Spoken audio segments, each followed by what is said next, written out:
fair warning, if you don't like fiddle music, it's going to get a bit rough. It's an hour-long program, and this is sort of a thing that I've been thinking about a lot lately of sort of placekeeping through these tunes. So there'll be a lot of regional and local places that'll give shout-outs to. But figure I'd start out with a tune here that comes from Marion Reese from up on Tater Hill, who was a fiddle player that was documented by the Library of Congress back in 1936, and this is an old tune that he played both on the fiddle and the fife, called The Scolding Wife.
Some of Appalachian State's earliest professors had a lot to do with the fact that Marion Reese was on anybody's radar back then as far as folk music and collecting during that period. There was a real ballad craze going on back in the 1920s into the 1930s and 40s. And so some of the early professors at App, I.G. Greer, there's a building named after him on campus. He was a history professor.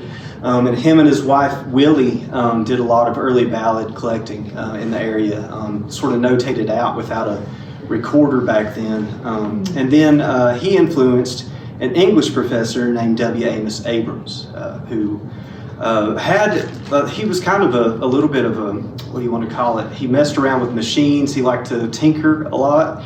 And so he was one of the first people to have a disc cutting machine in the area. And he also was the first person to make a recording of a fellow named Doc Watson, who was a 17-year-old at a fiddler's convention that he attended. But Abrams contacted some folklorists from outside the area from the Library of Congress. A fellow named Frank C. Brown, who was down at Duke University, was going around at the same time, and they went to Tater Hill in 1936 and sort of, discovered Marion Reese's fiddle music and his fife playing. So, can I ask you a question about Marion Reese? Was he a blacksmith? He was a blacksmith, yes. Okay, I thought that was the same person. Yeah, he was a blacksmith, and that's one of the few things that is written on that record that they have of him. It said Marion Reese, a blacksmith from Zionsville, North Carolina. So, I think his great-granddaughter or his granddaughter did a fiddle workshop recently with one of the songs he made famous. Yes. So. Yeah. She was in my class. That's Willow Dillon you're talking about. Yeah. She used to be in some classes that I taught at Junior Appalachian Musicians. That was mentioned. So she used to play with the Burnett sisters or something? She did, yeah, Okay. yeah, with Strictly Strings. Tater Hill. Hmm? Tater? So Tater Hill, if we left out of here and took a hard left down at Boone and then headed up north and west to the Tennessee line, right there, right above the Tennessee line is Tater Hill. And you can't miss it. It actually, it's a very well-named place. It looks like a giant potato on top of the mountain. So, yeah. I saw a couple people sneaking in here, and it's kind of the Buzzard Baptist tradition to kind of sneak into the back, without trying to see anybody noticed. With that in mind, the fiddle has had kind of a back and forth in this region as far as its acceptance, as far as with religion in the region, and so you'll find in houses around here. In a lot of people's homes, if it's an old enough home, there'll be a fiddle or a dulcimer walled up inside of the house, because sometimes somebody got churched and they decided they couldn't play anymore, so they would just put it in there, or the fiddle would be put out in the barn. And so you have a lot of instruments that were stored that way in less than ideal conditions, but you'll find them every once in a while. But every once in a while, they let the fiddle into the church. And here's a local sort of tune that shows up in a lot of sort of shape note hymnals around here called "A Long Time Traveling."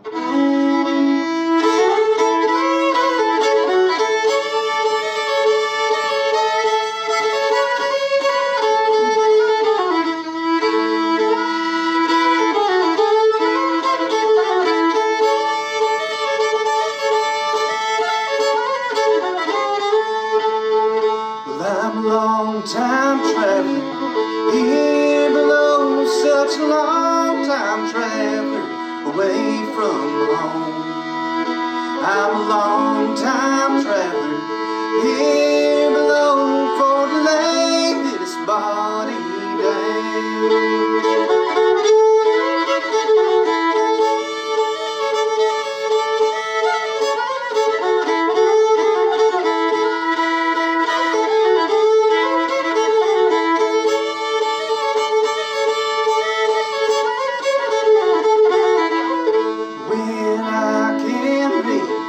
Title clear to a mansion in the sky, I would bid farewell to every fear and wipe my weeping eyes.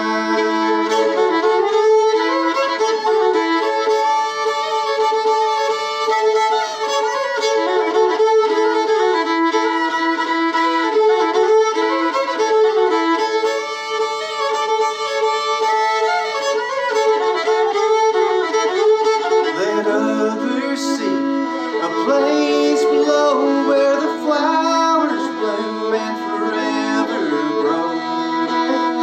Give me that mansion in the sky where I'll always live and I'll never die.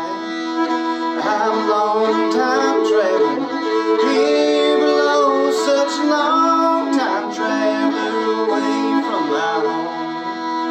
I'm a long time traveler here below for to lay this body down.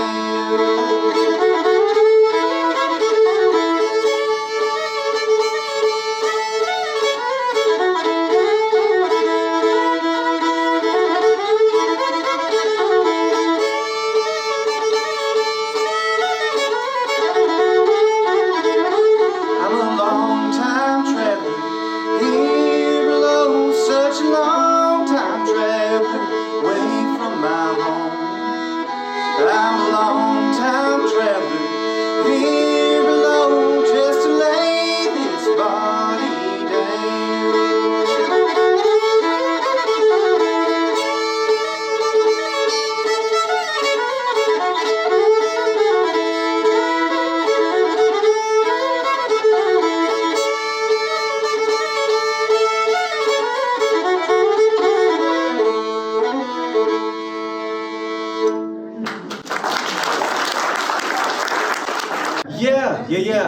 actually played in a couple, I won't mention the denomination, but I used to go around and play at a lot of churches with an older friend of mine in the communities around here. And I got told one time that I had too much jig in my fiddle playing, jiggy bow.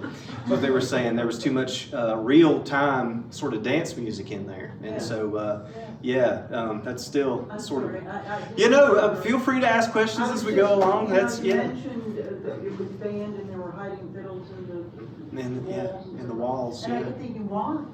Yeah. And then I realized maybe it was too joyful. I think that is, and I mean, it causes things like dancing, which are, not in line with some religious traditions. So, I had a friend of mine tell me one time, an older farmer that I grew up around, he told me that people danced so straight. If you look at dancers that are really fine dancers from around here, it doesn't look like they're moving when you see them. If you see their feet, there's all kinds of stuff going on, but the top of their head's not moving at all. And they said that was it. So if the preacher walked by and there was a storefront, they could just look like everybody was standing around talking. I don't know whether that's true or not. That song that I just played there, "Long Time Traveling," is associated a lot with a fellow named Frank Prophet, who was a banjo maker from around this area. This is actually an instrument that he made sometime around the 1940s or 50s, and he made this mountain style. This is a type of banjo that is very unique to this section of the world. Rick Ward, who's a ballad singer and plays a similar type of banjo that his grandfather made, said that this pattern came up to the mountains shortly after the Civil War. And so this is sort of a maple banjo made out of maple from around here. And the inside of it here, as you can see, is a stovepipe, a piece of stovepipe. And so it all just kind of seals together with these wooden dowels that go through it. This is a popular type of what they call a mountain banjo, but it's really a Watauga County native. With that in mind, I'm going to sit down for just a minute, because usually these things were made before anybody had ideas about straps or anything as far as performing music. But that Frank Prophet I mentioned used to work in a lumber camp just down the hill here in a place called Shoals Mills. And anybody live in Shoals Mill? Anybody? Yeah, around there. And just down there where the golf course and everything is now, and there's a big field.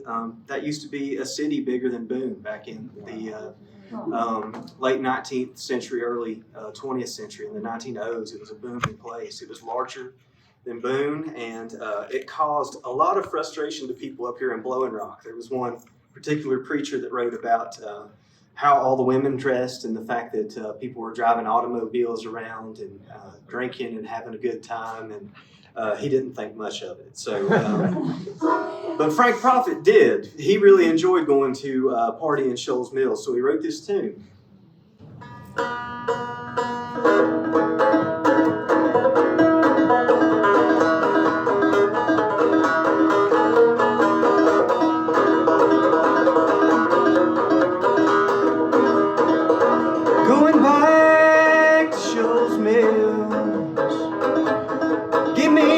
Biscuits brown, 'cause them women on beaver dams, they cool the damper down. I'm long and I'm tall, I'm skinny and I'm mean. Shoals Mills season coming, you can hear them holler and scream.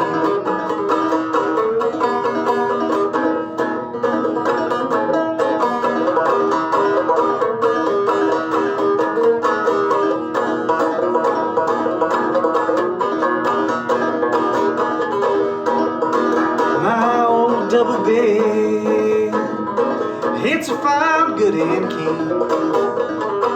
It's the choppingest axe as ever I have seen. Gotta keep that skidway moving, rolling all the time. Gotta keep that train rolling, or you can't make a dime.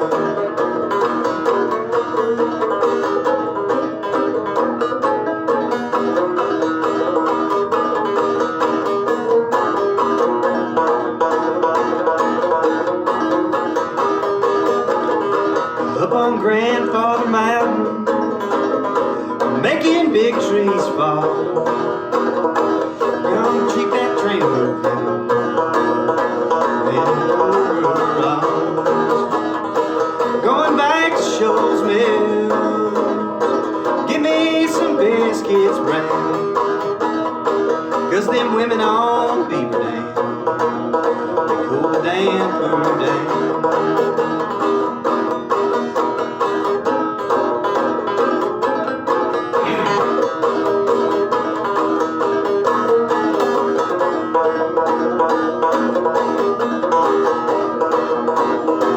Up on Grandpappy Mountain, making big trees fall.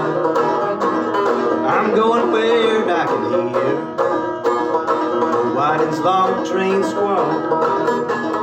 I'm going where I can hear the Whiting's log train squall.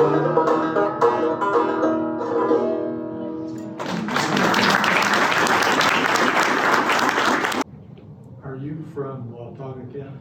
No, I'm from a couple counties up in Virginia, a place called Wythe County, Virginia, a community known as Blacklick or Kimberlin, which is just above Roll Retreat. My dad was from Bland County. Okay, yeah.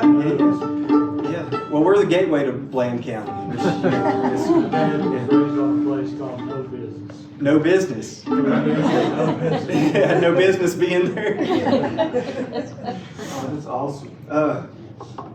That's too cool. Yeah, no, I don't even know if I know that. I know Ceres, I know that. I've been over there. They used to have an old time jam over there. So keeping with the theme of sort of around here and place-based tunes, this is a tune that's a transplant to here. It's called the Piney Woods Gal of North Carolina, but it has its roots back in Ireland, and it's over there. It's called "Touch Me If You Dare," which for such a pretty lilting tune sounds like it's kind of ready to rumble.